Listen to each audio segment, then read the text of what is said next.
Morning, aloha.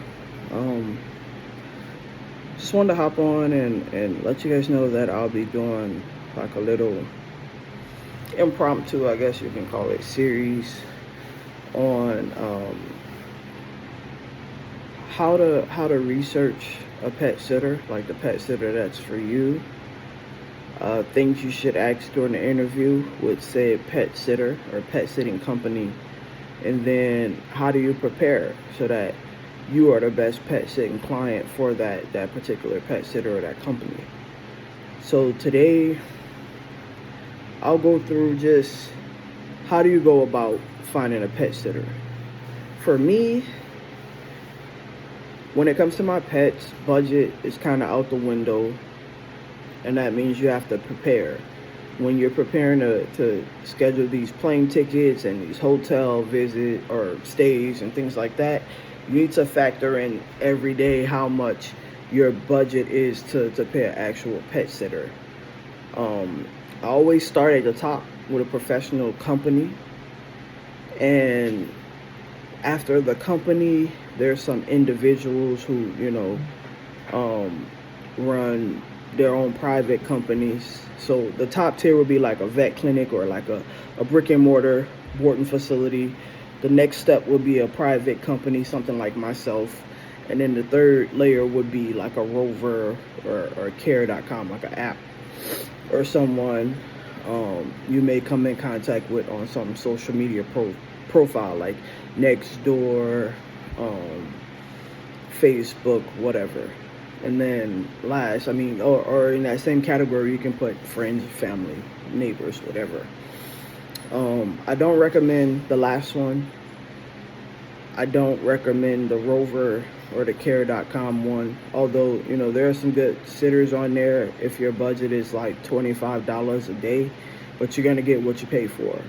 Same thing with friends, you're going to get what you pay for, right? And it doesn't make sense to ruin your family or friendship over discrepancies with pets.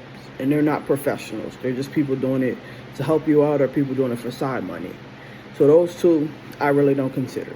The next one will be a company like myself. Before I get to that one, which is my number one recommendation, the first tier would be like a brick and mortar or a vet clinic. Now, the disclaimer with that is I only recommend vet clinics if your pet has like a severe or sensitive medical issue, like they need, glands expressed, or they just recently had surgery.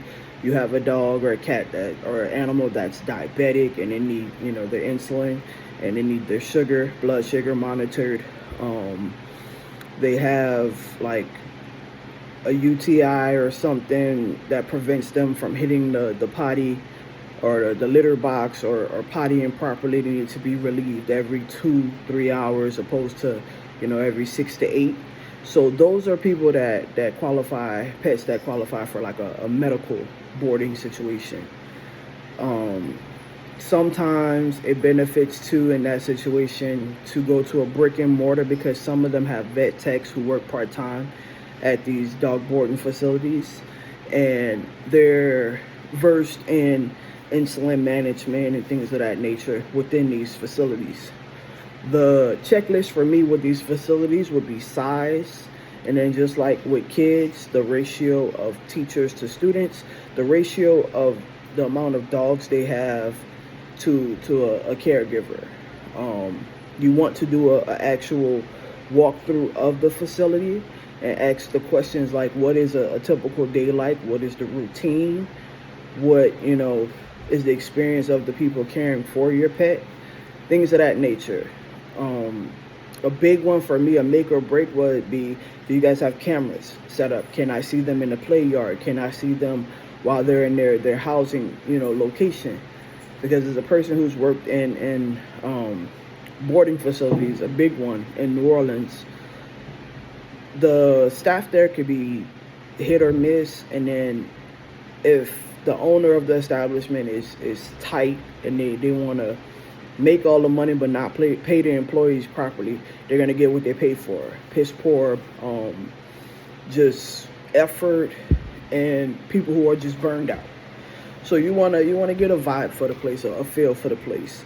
Ask for a couple, references or for of theirs. Like, hey, can you give, a couple of your clients my info to have them call me, and I can ask them a couple questions about their experience? Or can I have someone's, information that's okay with it, that I can call and I can pick their brains to ask them about their experience? So you're interviewing them just like they're interviewing, you as a potential, board or a potential client.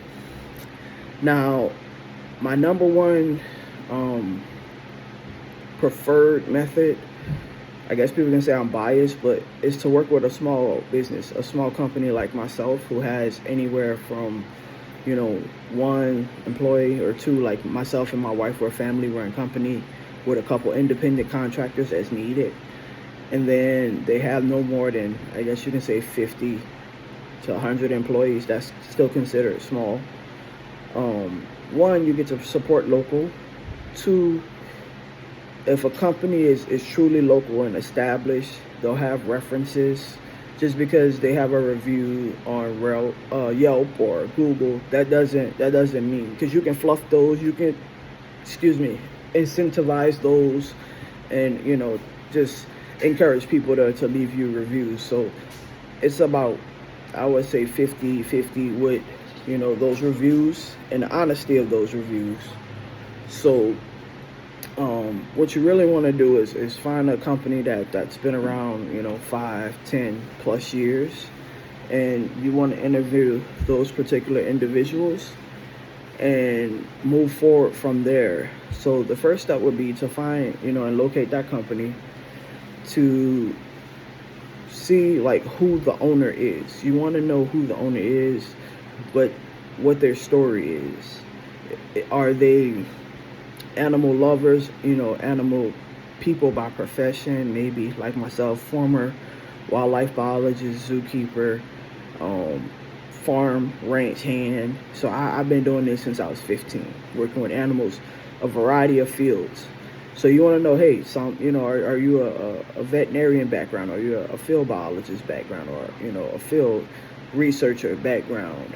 Are you a person who grew up on the farm? Did you, do this like me, since you were a kid, 10, 11, 12, you grew up in a household of a dog breeder, things like that. You are a cat breeder, bird breeder. You want to know who this person is, and if their morals, who they say they are, lines up with what people say about them, right? So after you establish that, the next thing would be to look into what areas they service and what type of services they offer. And then within that scope, you want to see the price range, and then compare their prices. Get you, at least top 5, right, that meet your requirements of what you're looking for, that they service your area, you like this person, you like their story, you like their mission. And then based off that top 5, you want to compare their rates. And you want to compare their rates to the going rates of whoever Google claims the top 5 is, or Yelp claims the top 5 is, to make sure that that person is being honest in pricing, and that they're fair. Of course, as a consumer, you're going to probably go with the person that undercuts the rates a little bit, but you don't want to compromise on your top 5 list. You want to go with the one that's on your top 5 that best fits your needs and whose prices align with, your budget. After that, you want to establish an interview session with them. And a red flag for me with the company is if they don't offer an interview option, that's a big red flag for me. Because how can they tell you they can take your job and they can take care of your pet without having a meet and greet session, and then performing like a temperament test or whatever? So you want to establish, a meet and greet session, and that'll be where I stop for today.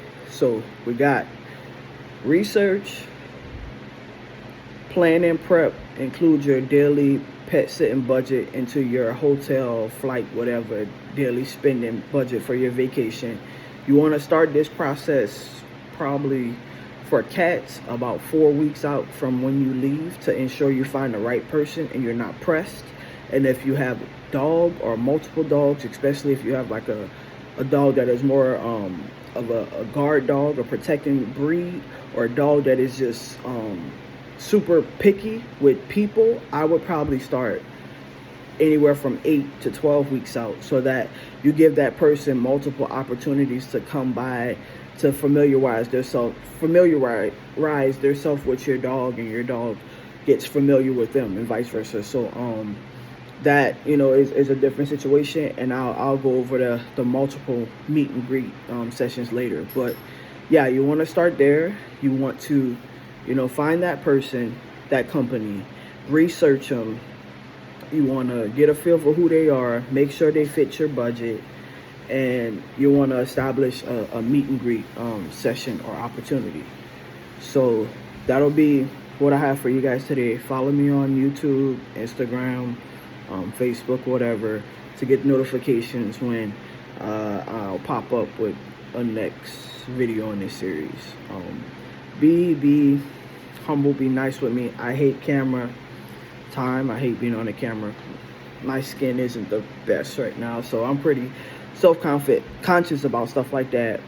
But I just want to get on here and give you guys more FaceTime, because we won't be doing as many events this year. But I also want to share the information that I have and the information that I know with you guys, so that I'm not just using you to make money, but I'm also informing you of with the knowledge that I know. So I'm on vacation for the month of January, so I'll probably just pop out a couple times a week and finish out this series to help you find the best pet sitter that fits you.